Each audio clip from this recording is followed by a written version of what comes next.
मेरे प्यारे विद्यार्थियों और उन सभी लोगों को जो इस वीडियो को देख रहे हैं, मेरी तरफ से नमस्कार। ये हाइट एंड डिस्टेंस की 6th क्लास है और आज की क्लास जो कि आगे बढ़ाते हैं, जो पीछे के क्वेश्चन करते आ रहे थे, कंसेप्ट सीखते जा रहे थे, उससे थोड़ा सा आगे चलते हैं। थोड़ा अलग तरीके का क्वेश्चन, थोड़ा अलग लेवल के क्वेश्चन, जिसमें थोड़ा सा ज्यादा दिमाग चलाना पड़े, जिसमें आपका कुछ और भी कंसेप्ट हैं जो आज सीखेंगे आप। तो चलिए यहां से स्टार्ट करते हैं और आपका क्वेश्चन जो है, यहां से स्टार्ट करने का मतलब हम बात कर रहे हैं इस क्वेश्चन के थ्रू स्टार्ट करते हैं, जो कि आपकी स्क्रीन पर दिखाई दे रहा है। तो क्वेश्चन क्या है? The angle of elevation of an cloud observed from a point 30 metre above the transparent water surface of a lake is 30 degree and the angle of depression of the image of the cloud in the water of the lake is 60 degree. The height of the cloud from the water surface of the lake is. Hindi में अगर बात करें तो question क्या है? Question ये है, एक झील की सतह से 30 मीटर ऊंचे एक बिंदु से एक बादल का उन्नयन कोण 30 डिग्री है तथा झील में बादल के प्रतिबिंब का अवनमन कोण तथा बादल के प्रतिबिंब का अवनमन कोण 60 डिग्री है। तो झील की सतह से बादल की ऊंचाई ज्ञात करो। अच्छा, अगर इस पॉइंट को समझें और इस पॉइंट में क्या एक्स्ट्रा मिलने वाला है, तो देखिए कुछ एक्स्ट्रा नहीं दिख रहा है फिलहाल आपको, लेकिन ये पॉइंट इसमें एक्स्ट्रा होगा कि अगर ये मैं कहता हूं कि ये वाटर का लेवल है, ये वाटर का लेवल है, वाटर का लेवल है, अगर वाटर लेवल ये है, इसका मतलब मैं ये कह रहा हूं कि इधर आपका पानी भरा पड़ा है इसमें, और मैं कहता हूं कि इससे ये जो वाटर का लेवल है, इससे अगर मैं कहता हूं कि 10 मीटर की ऊंचाई पर एक आर्टिकल ए दिखाई दे रहा है, अगर ये 10 मीटर की ऊंचाई पर है तो इस आर्टिकल का जो प्रतिबिंब बनेगा इसके अंदर, वो भी कितनी गहराई पर बनेगा? 10 मीटर गहराई पर ही वो जो आपका ए जो पॉइंट है, ये आपका जो भी वस्तु है वो 10 मीटर लेवल से 10 मीटर ऊंचाई पर है, तो अंदर भी 10 मीटर नीचे की तरफ बनेगा। ये पॉइंट आपको जब क्वेश्चन आएगा तो ज्यादा अच्छे से समझ पाएंगे। तो जो मैंने ये बताया है ना, वही जब क्वेश्चन में यूज होगा तो मैं आपको बताऊंगा कि कहां पर आपको ये पॉइंट का यूज करना है। तो चलिए क्वेश्चन स्टार्ट करते हैं। क्वेश्चन में ये बोला गया कि एक बादल है, पहले तो आपको बोला गया है the angle of elevation of a cloud observed from a point 30 meter above the transparent water surface। तो पहले तो हम बात करेंगे वाटर सरफेस का। तो वाटर सरफेस हमने बना दिया, ये वाटर सरफेस आपका बन गया, ये वाटर सरफेस हो गया। मैंने कहा कि ये वाटर सरफेस है, वाटर सरफेस है कि इसका मतलब ये है कि इसके ऊपर पानी नहीं है, इसके नीचे पानी है। ये वाटर सरफेस हमने बना दिया, जो पानी का सतह है वो मैंने बना दिया। तो वाटर सरफेस में आपका सबसे ऊपर का हिस्सा ये पानी का, और नीचे आपका पानी भरा पड़ा हुआ है इसमें। अब आप थोड़ा सा आगे चलिए, ये पानी भरा पड़ा है इसमें, और आपसे बोला जा रहा है कि इस वाटर सरफेस से 30 मीटर की ऊंचाई से, यही तो बोला गया है, about the transparent water surface of lake is 30 degree. हाँ, observe from point 30 metre above the, मतलब मैंने कहा कि यहां पर वाटर सरफेस से 30 मीटर की ऊंचाई पर मैंने लाइन ड्रॉ कर दिया, इसके थ्रू मैंने बता दिया कि यहां 30 मीटर ऊंचाई है। तो 30 मीटर की ऊंचाई पर एक बिंदु से है, और उस बिंदु से एक जो आपका बादल है, क्लाउड है, उसके ऊपर बनने वाला उन्नयन कोण यानी कि एंगल ऑफ एलिवेशन दिया गया, यहां पर मैंने बना दिया क्लाउड। तो क्लाउड जो है ना, वहां पर आपका जो एंगल ऑफ एलिवेशन है वो आपको दिया गया है। एंगल ऑफ एलिवेशन कहां से? तो वाटर का जो सरफेस है, उस वाटर के सरफेस से 30 मीटर की ऊंचाई पर जो बिंदु स्थित है, वाटर के सरफेस से 30 मीटर की ऊंचाई पर जो बिंदु स्थित है, उस बिंदु से वाटर के सरफेस से 30 मीटर ऊंचाई पर स्थित बिंदु के सरफेस से क्लाउड पे बनने वाला उन्नयन कोण 60 डिग्री दिया गया है। क्या? नहीं, 30 डिग्री है। तो मैंने क्या किया कि वाटर का सरफेस था, ये हॉरिजॉन्टल लाइन थी, तो इसी के पैरेलल मैंने एक और लाइन ड्रॉ किया। तो यहां पर एंगल ऑफ एलिवेशन दिया गया है कि जब यहां से जब देखते हैं वाटर के सरफेस से 30 मीटर की ऊंचाई पर स्थित बिंदु से एक बादल को देखते हैं, तो जो एंगल ऑफ एलिवेशन दिया गया वो 30 डिग्री दिया गया है, मतलब वो इस हॉरिजॉन्टल लाइन से 30 डिग्री ऊपर की तरफ देख रहा है, तब उसे बादल पर दिखाई दे रहा है, बादल दिखाई दे रहा है। तो 30 डिग्री ऊपर देखना पड़ रहा है इस बादल को देखने के लिए, कहां से? हॉरिजॉन्टल लाइन से, तभी तो बोला गया है कि एंगल ऑफ एलिवेशन 30 डिग्री है। अब आते हैं आगे। आगे अगर हम आते हैं तो अब ये क्लाउड है, बादल है, तो बादल अगर आसमान में है, क्योंकि बोला गया है कि जो पानी है ना वो ट्रांसपेरेंट है, मतलब आपका पारदर्शी है, उसमें जब अगर बादल ऊपर है तो उस जमीन में अगर देखें, जमीन में नहीं देखें, उस लेक में, झील में देखें, तो झील में जो पानी है उस पानी में अगर अंदर की तरफ देखेंगे तो उसकी इमेज बन रही होगी, प्रतिबिंब बन रहा होगा। और वो प्रतिबिंब जब बन रहा है तो यहां से जब हम इसके क्लाउड को देख रहे हैं तो वो 30 डिग्री एंगल ऑफ एलिवेशन बताया गया है। और जब इसी क्लाउड का जो इमेज बनेगा इस वाटर सरफेस के अंदर, मैंने सीधा लाइन ड्रॉ किया जो कि इसके अंदर बनेगा, तो मैंने कहा कि यहां पर बन रहा है उसका इमेज, जो प्रतिबिंब है यहां पर बन रहा है किसका इमेज, तो हमने कहा क्लाउड का इमेज। अब ये क्लाउड है तो क्लाउड का इमेज बनेगा, आपका थोड़े ना वहां पर इमेज बनने जाएगा। तो जो प्रतिबिंब बन रहा है, जो इमेज है आपका क्लाउड का, एक तो क्लाउड ऊपर है तो वहां देख रहे हैं यहां से, तो 30 डिग्री एंगल ऑफ एलिवेशन बोला गया है। और उसी बादल को अगर हम पानी के अंदर देख रहे हैं जो कि उसका इमेज बन रहा है, उसी बादल का जो इमेज है ना कि बादल, उस बादल का जो इमेज है, कह सकते हैं प्रतिबिंब है, वहां पर देखते हैं जो एंगल ऑफ, यहां पर बोला गया कि जो एंगल ऑफ डिप्रेशन है, मतलब आपको यह पता चल गया कि जब हम यहां से देख रहे हैं, जब किसको देख रहे हैं, इमेज को, किसके इमेज को, क्लाउड के इमेज को जो कि ऊपर था आपका, उसके इमेज को पानी के अंदर देख रहे हैं, तो एंगल ऑफ डिप्रेशन मतलब यहां से इसको देखते हैं, तो एंगल ऑफ डिप्रेशन मतलब जो हॉरिजॉन्टल लाइन है उससे हम कितना डिग्री नीचे की तरफ देख रहे हैं, 60 डिग्री नीचे की तरफ देख रहे हैं, तो वो हमें प्रतिबिंब दिखाई दे रहा है। तो अब बताना है कि बताइए वाटर लेवल से, जो वाटर का लेवल है, इस वाटर लेवल से ये जो क्लाउड है, वो जो बादल है वो कितनी हाइट पर है, ये आपका क्वेश्चन मार्क है। उम्मीद है बात समझ में आई होगी, जिस तरीके से मैंने समझाने की बात की है बना के पूरा फिगर, तो उम्मीद तो यही है कि पूरा आपको समझ में आया होगा।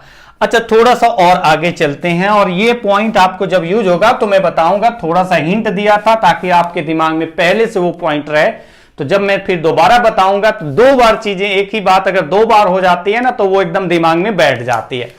तो चलिए आते हैं इस क्वेश्चन में। क्वेश्चन में मैं रेशियो का यूज कर रहा हूं 30, 60, 90, 1√3 एंड 2, जो साइड का रेशियो होता है इन एंगल के सामने। तो वो अगर मैं यहां पर कंसेप्ट यूज करूं तो मैं यहां पर लिख सकता हूं कि 30 डिग्री अगर ये होगा तो ये होगा 60 डिग्री, और 30 डिग्री के सामने की साइड अगर मैं इसको लेकर के चलूं कि ये 1 यूनिट रेशियो में देखें तो 1 यूनिट है, तो जो 60 डिग्री एंगल होगा उसके सामने की जो साइड ये वाली होगी वो कितना होगी, √3 यूनिट होगी।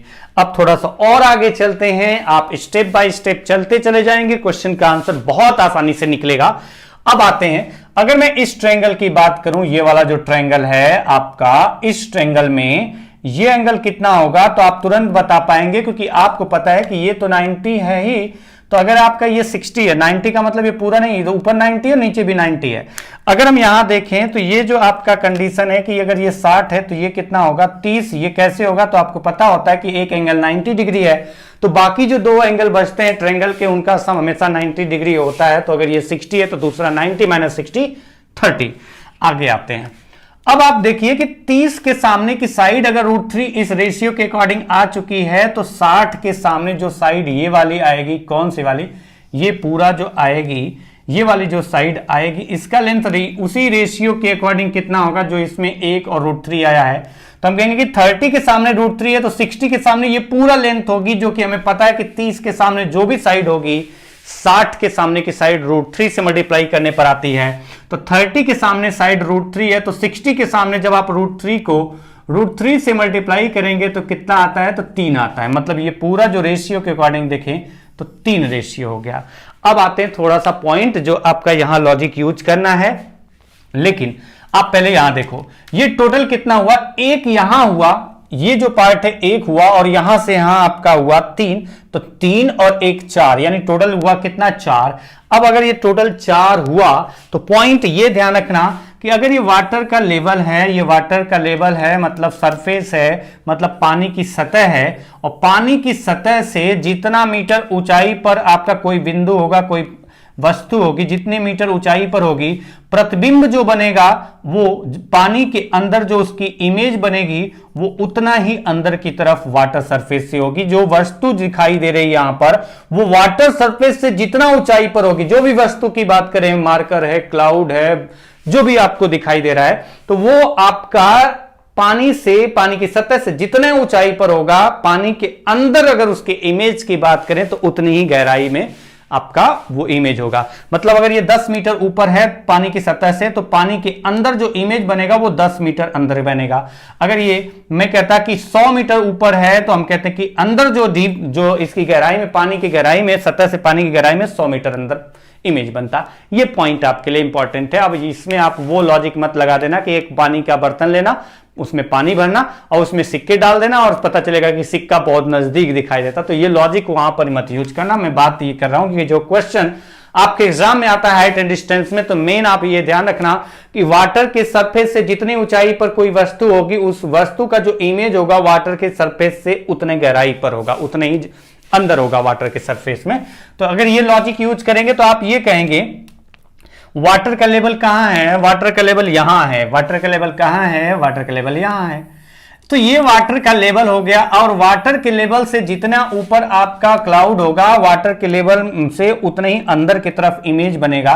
तो मतलब यह है कि ऊपर का हाइट जितना होगा, नीचे का हाइट, ये वाला जो पार्ट है गहराई उतनी ही होगी। तो टोटल आप बताइए कितना था, 1 और +3, यानी यहां से यहां टोटल 4 था। अगर ये टोटल 4 था तो इसके आधा ऊपर, सरफेस से ऊपर 2 हो जाएगा, सरफेस से नीचे 2 हो जाएगा। मतलब सरफेस से ऊपर 2, तो ये आपका जो क्वेश्चन मार्क लिखा है आप इसको लिख सकते हैं 2 रेशियो।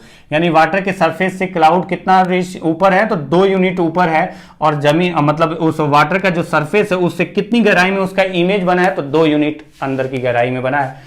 अब आइए कि ये वाला पार्ट टोटल यहां से यहां दिखाई दे रहा है कि ये 2 यूनिट है, ये टोटल 2 यूनिट है और ये 1 यूनिट है। तो ये कितना आएगा, तो आप कह पाएंगे 2 - 1 1 आएगा।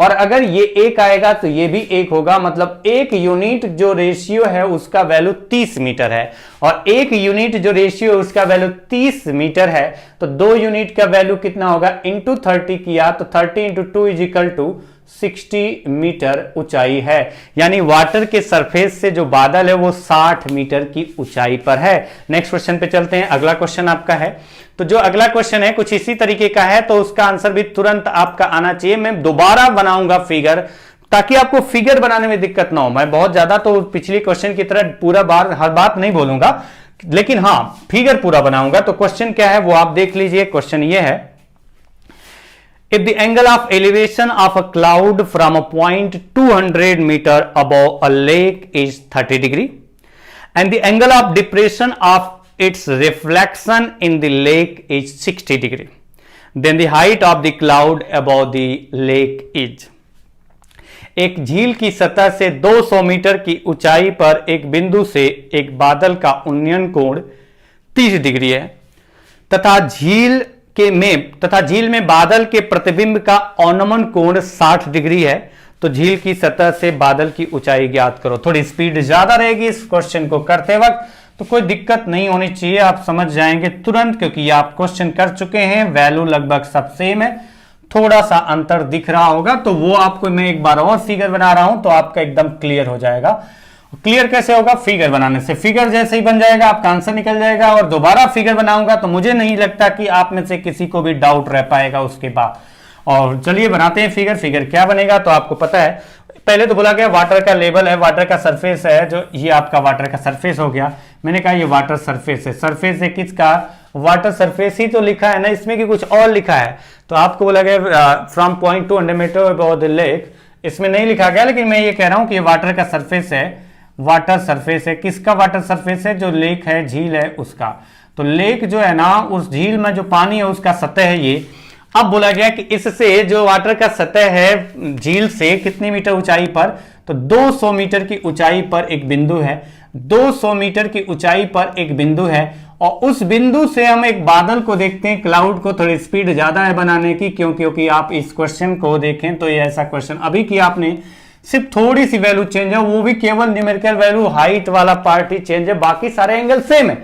तो मैं थोड़ी स्पीड में बना रहा हूं, आप समझ पा रहे होंगे। तो जो क्लाउड पर देखते हैं एंगल ऑफ एलिवेशन दिया गया 30 डिग्री, तो मैंने यहां पर एक लाइन ड्रॉ किया। मतलब मैंने एक लाइन ड्रॉ किया जो वाटर के सरफेस के पैरेलल, मतलब हॉरिजॉन्टल लाइन ड्रॉ किया। और जो हॉरिजॉन्टल लाइन ड्रॉ किया तो यहां पर एंगल ऑफ एलिवेशन दिया गया था 30 डिग्री है। और फिर बोला गया कि उसी क्लाउड का, उसी पॉइंट से जब हम क्लाउड को देखते हैं तो एंगल ऑफ एलिवेशन 30 डिग्री है। और जब वहीं से अगर हम देखते हैं अगर वहीं से देखते हैं, उसी पॉइंट से जहां से हम क्लाउड को, बादल को देख रहे थे, वहीं पॉइंट से हम देखते हैं क्या है, इमेज को देखते हैं, जो क्लाउड का इमेज है उसको देखते हैं। तो हमने चलो इमेज बनाने के लिए सीधा एक लाइन ड्रॉ किया, उसमें पानी के अंदर तक ले गए। तो मैंने कहा यहां पर इमेज बन रहा था किसका, क्लाउड का, जो प्रतिबिंब था क्लाउड का वो यहां पर बन रहा था। तो जो क्लाउड का इमेज है वहां पर जो देखते हैं एंगल मतलब जो बन रहा है, जब हम यहां से उसी पॉइंट से जहां से हम बादल को देख रहे थे तो एंगल ऑफ एलिवेशन 30 डिग्री था। उसी पॉइंट से जब हम बादल की प्रतिबिंब को देख रहे हैं, इमेज को देख रहे हैं जो वाटर के अंदर बन रहा है, वो आपका बताया गया है कितना डिग्री, तो आपको बताया गया एंगल ऑफ डिप्रेशन बताया गया 60 डिग्री, मतलब ये जो हॉरिजॉन्टल लाइन है उसे 60 डिग्री नीचे की तरफ देखना पड़ रहा है। ये पॉइंट आपको क्लियर हो पाया होगा, उम्मीद करता हूं, भरोसा भी आपके ऊपर, समझ गए होंगे क्योंकि पिछला क्वेश्चन डिटेल में डिस्कस किया था। अब आते हैं कि ये आपका पता चल गया कि ये 30 से ये 90 तो हो गई, तो ये कितना होगा 60, और अगर ये 60 होगा तो एक पॉइंट यहां से निकल के आया कि 30 डिग्री के सामने की साइड जो ये है, इसमें रेशियो के अकॉर्डिंग 1 यूनिट लें तो 60 डिग्री के सामने की साइड कितनी होगी, √3। ये हो गया √3।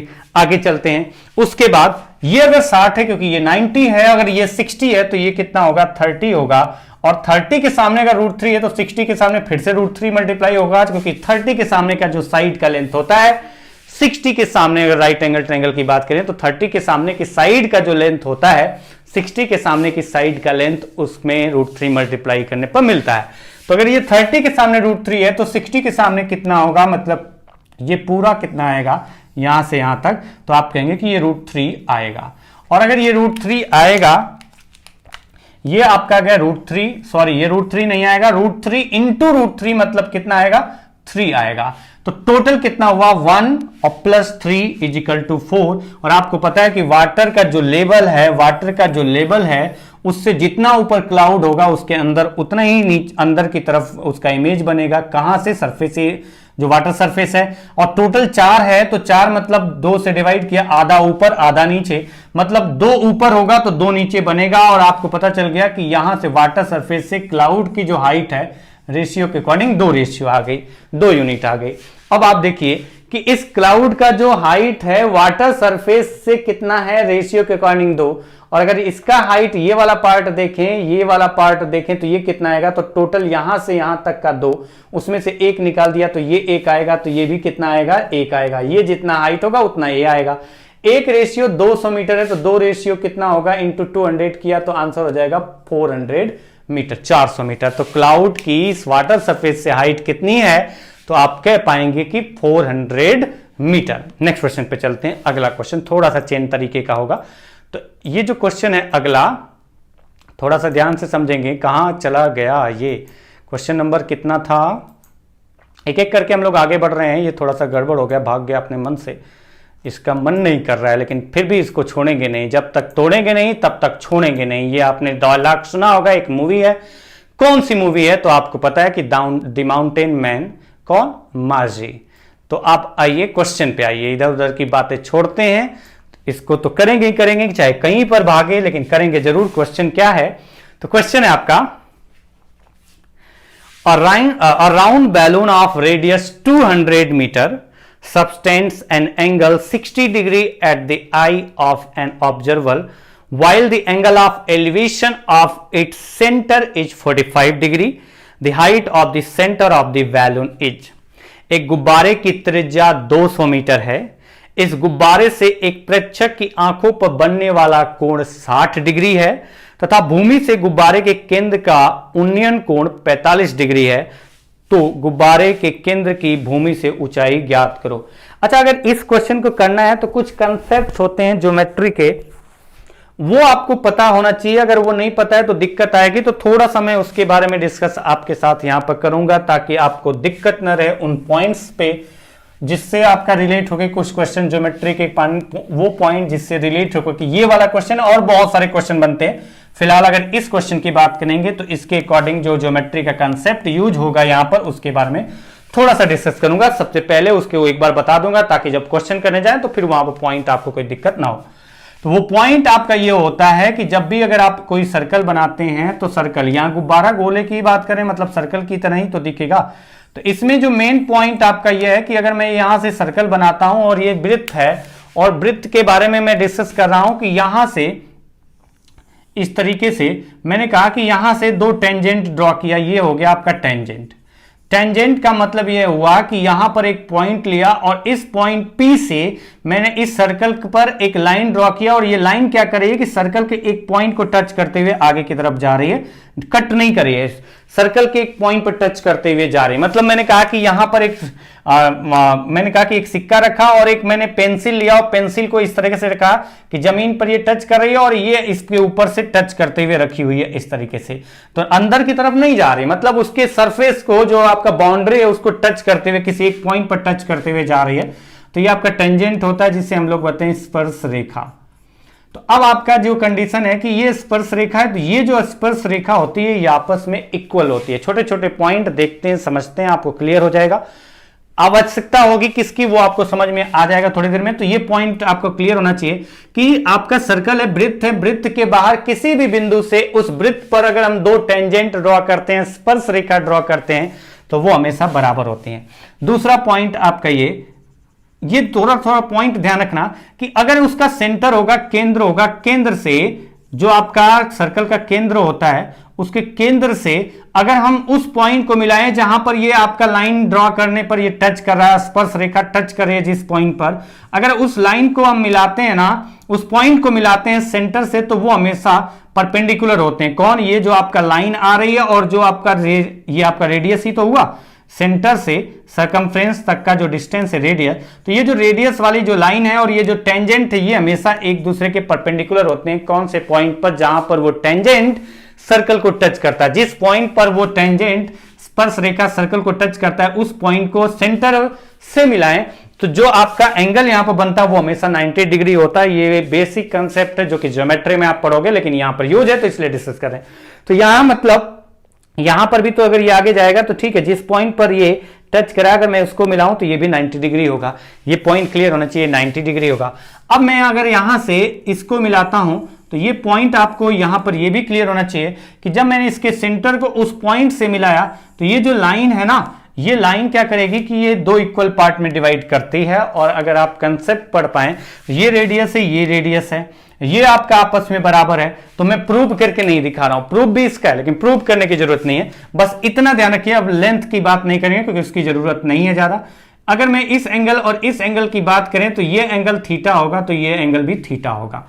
ये पॉइंट यहां पर यूज होने वाला है, जो यूज होने वाला है उसकी मैं बात कर रहा हूं। मेन आपका ये कि अगर मैं कहता हूं सर्कल के बाहर कोई एक पॉइंट है, उस पॉइंट से टेंजेंट ड्रॉ करते हैं, तो टेंजेंट ड्रॉ कर लिया मैंने और फिर सेंटर जो आपका है इस सर्कल का, उस सेंटर को उस पॉइंट से मिलाते हैं, तो ये जो एंगल होता है वो दो इक्वल पार्ट में डिवाइड होता है। मेन पॉइंट आपका यहां पर ये यूज है, वो आप ध्यान रखना। और अब आते हैं क्वेश्चन पे।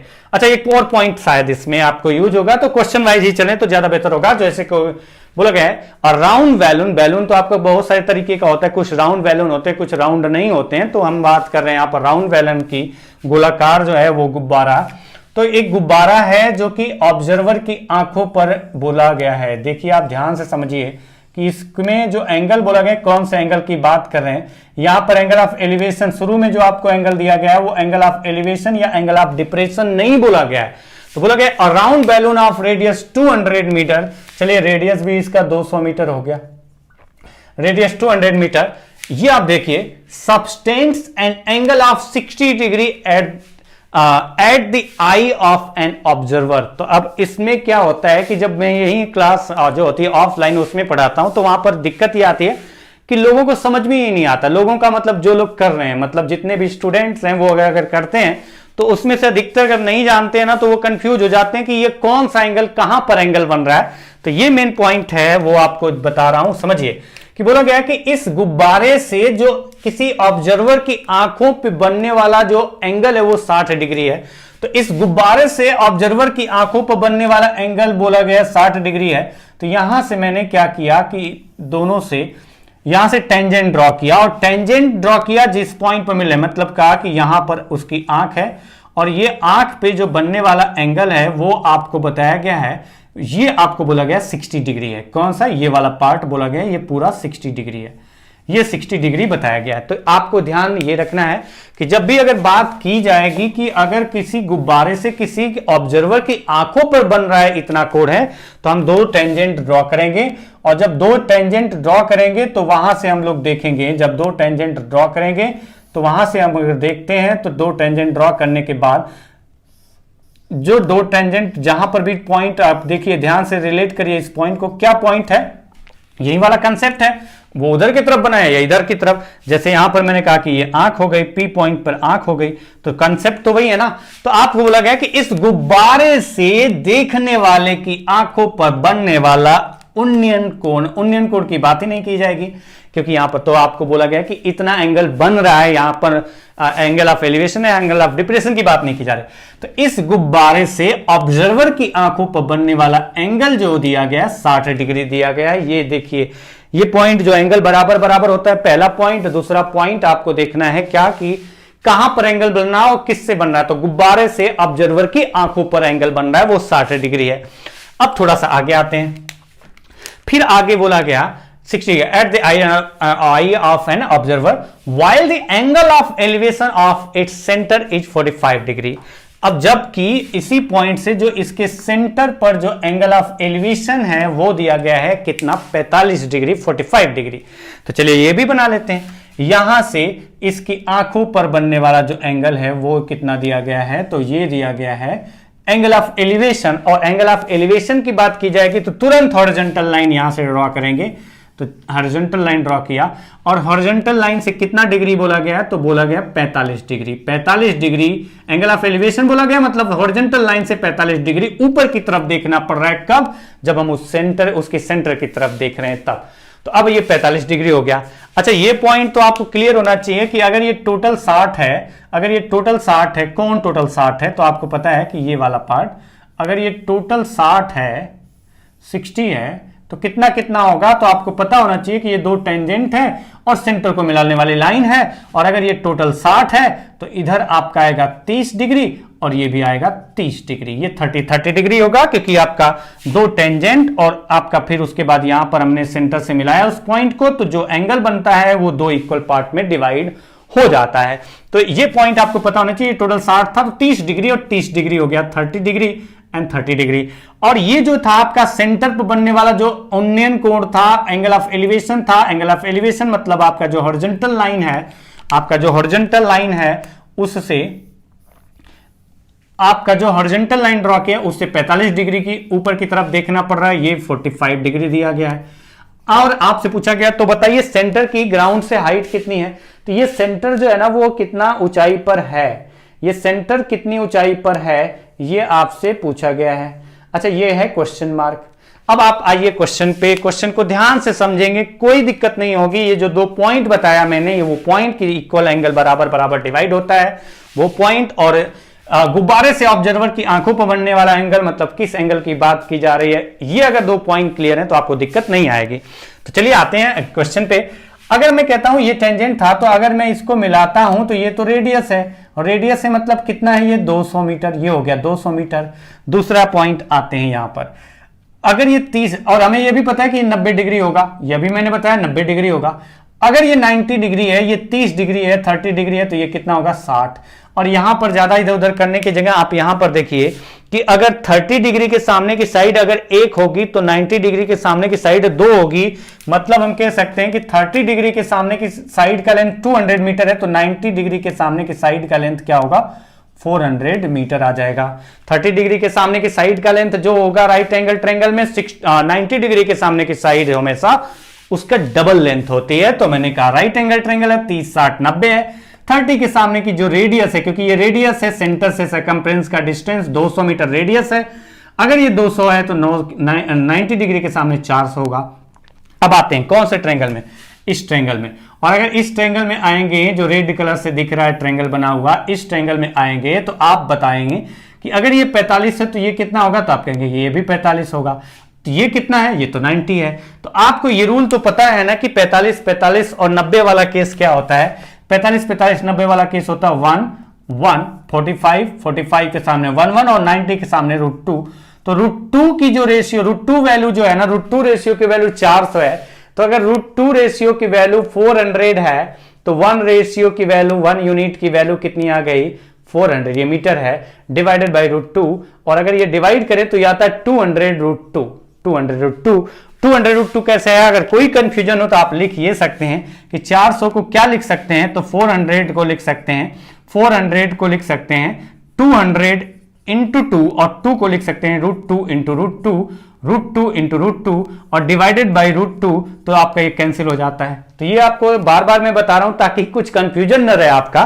तो अगर एक रेशियो 200 √2 मीटर आ गई और आपको पता है ये बताना था और ये एक रेशियो था, तो आंसर हो जाएगा 200 √2 मीटर, सीधा सीधा आंसर हो गया।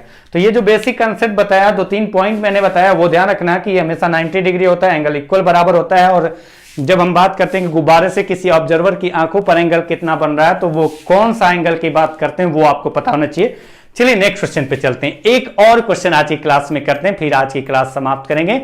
और क्वेश्चन आपका जो कि स्क्रीन पर दिख रहा है कुछ इस तरीके से, A round balloon of radius 180 meters subtends an angle 60 degree at the eye end of observer while the angle of elevation of its center is 60 degree. The height of the center of the balloon is.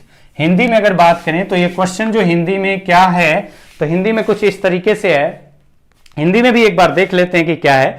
Question है, एक गुब्बारे की त्रिज्या 180 metre है।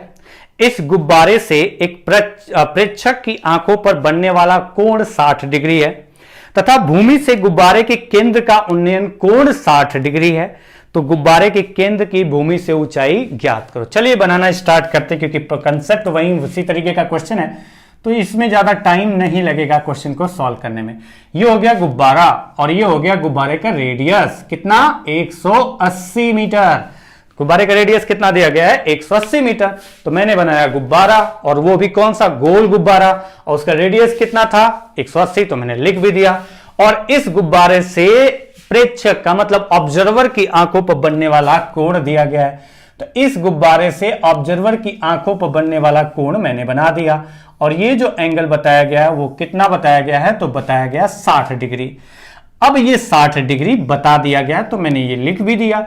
आते हैं आगे, तो बोला गया है at the I of an observer while the angle of elevation of its centre is 60 degree.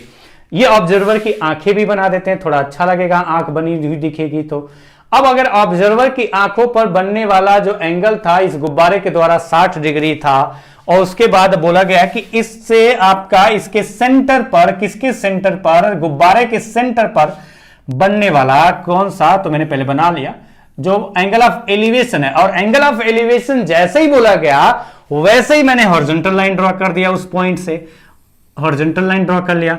तो जो ये वाला एंगल है ये आपको दिया गया कितना 60 डिग्री, ये आपको 60 डिग्री दिया गया। और आपसे पूछा क्या गया है, तो बोला गया बताओ तब, अगर ऐसा है तो बताओ कि जो गुब्बारे का सेंटर था वो जमीन से, जो गुब्बारे का सेंटर था वो जमीन से कितनी ऊंचाई पर था। गुब्बारे का सेंटर जो था वो जमीन से कितनी ऊंचाई पर था। तो अब आप देखो कि मैंने जो कंसेप्ट बताया था कि ये दोनों टेंजेंट हो गए, जो कि ब्लू कलर से दिख रहा, और ये ब्लू कलर से ना दिख करके आपका रेड कलर से, चलो ठीक है, ये आपका ब्लैक बना देते हैं। ये हो गया, ये तो आपका हो गया दोनों टेंजेंट, और दो टेंजेंट है, और यहां से अगर हम इस सेंटर को मिलाते हैं तो हमें पता है कि ये एंगल दो इक्वल पार्ट में डिवाइड होगा। तो हम कहेंगे कि इधर आपका 30 डिग्री होगा, तो इधर भी कितना होगा 30 डिग्री। चलिए आते हैं आगे जाते हैं। तो आगे क्या करेंगे, मैंने आपसे बताया कि ये जहां पर टच कर रहा होगा, ये जो टेंजेंट ड्रॉ किया है जहां पर टच कर रहा होगा, ये अगर हम सेंटर से मिलाएं तो हमें पता है कि ये परपेंडिकुलर होगा। टेंजेंट क्या ड्रॉ किया है, टेंजेंट ड्रॉ किया मतलब गुब्बारे का पार्ट है, जो अगर हम यहां से देखेंगे तो यहां से इसके ऊपर का दिखेगा, इसके अंदर का नहीं दिखेगा। तो ये जो जहां से नहीं दिखेगा वहां से लाइन ड्रॉ किया, तो ये टेंजेंट ही है, हम कह सकते हैं टेंजेंट है, कह सकते क्या है ही, वो टेंजेंट ही होगा। जो लाइन से ऊपर आपको दिख रहा है उसके नीचे नहीं दिख रहा है, इस गुब्बारे के आगे का हिस्सा, वो आपका जो लाइन होगा वो टेंजेंट ही होगा। तो अब आपका 30-30 हो गया, तो ये कितना होगा, अगर ये देखें तो ये 90 होगा। मैंने बताया था कि उस पॉइंट को जहां पर ये टच करता है और सेंटर को मिलाए तो 90 डिग्री, तो ये कितना होगा 60 डिग्री। जरूरत हो तो ठीक, नहीं होगी तो कोई बात नहीं। और ये रेडियस है मतलब कितना है 180 मीटर है। तो आप यहां से देखिए कि थोड़ा थोड़ा आगे बढ़ते जाते हैं, एक एक स्टेप चलते जाते हैं, समझ में आता जाएगा। अब देखो कि 30 डिग्री के सामने अगर 180 है तो 90 के सामने, 30 के सामने जितनी लेंथ होती है 90 के सामने उसका डबल होती है। तो अगर ये 180 है तो ये कितना आएगा, तो आप तुरंत बता पाएंगे, लिख पाएंगे कि इसका डबल मतलब 360 मीटर आएगा। तो ये 360 मीटर आ गया। अब इस ट्रायंगल में आते हैं, कौन सा ट्रायंगल, जो कि रेड कलर से दिख रहा है आपको, और ये वाला ट्रायंगल जिसमें एंगल इसमें भी 60 डिग्री दिया गया है। तो ये जो ट्रायंगल आपका है इसमें ये एंगल पूरा 60 डिग्री है, और अगर ये पूरा एंगल 60 डिग्री है, थोड़ा सा इसको कम कर देते हैं, थोड़ा दिखेगा कि नहीं ये ट्रायंगल का पार्ट नहीं हट गया। अगर ये पूरा 60 है, ये 90 होगा ही होगा, तो आपका ये कितना है, 30 डिग्री। आइए क्वेश्चन पे, मैं वही लॉजिक यूज कर रहा हूं, 30 डिग्री, 60 डिग्री और 90 डिग्री के सामने के साइड का रेशियो। आप यहां से कहेंगे कि अगर 30 डिग्री के सामने साइड अगर ये 1 यूनिट होगा, तो ये 60 डिग्री जो आपका एंगल दिख रहा है इसके सामने का साइड, यानी ये जो रेशियो होगा, मतलब हाइट होगा जो कि पूछा गया √3 होगा, और 90 के सामने का जो होगा वो 2 होगा। तो 90 के सामने 2 होगा, और 2 की वैल्यू 360 दी गई है, तो 2 यूनिट की वैल्यू अगर 360 मीटर दी गई है तो 1 यूनिट की वैल्यू कितनी आएगी, तो डिवाइड तो करने आता ही है आपको सब पता है, बस थोड़ा सा हिंट देने की जरूरत है। एक रेशियो की वैल्यू 180 मीटर आ गई, और आपको हाइट बताना है, मतलब √3 की वैल्यू बतानी है, तो √3 रेशियो की वैल्यू कितनी होगी, अगर एक रेशियो की वैल्यू 180 मीटर है तो 180 into √3 is equal to 180 √3 metre. तो ये आपका क्या आ गया, जो क्वेश्चन में पूछा गया वो आंसर आ गया। तो चलिए, आपको मुझे लगता है कि समझ में आया होगा, मैंने जो 2 तरीके के क्वेश्चन बताए हैं और उन दोनों पर 2-2 क्वेश्चन कराए हैं, पूरा कंप्लीट समझ में आ गया होगा। तो आज की क्लास यहीं समाप्त करते हैं, मिलते हैं अगली क्लास में, तब तक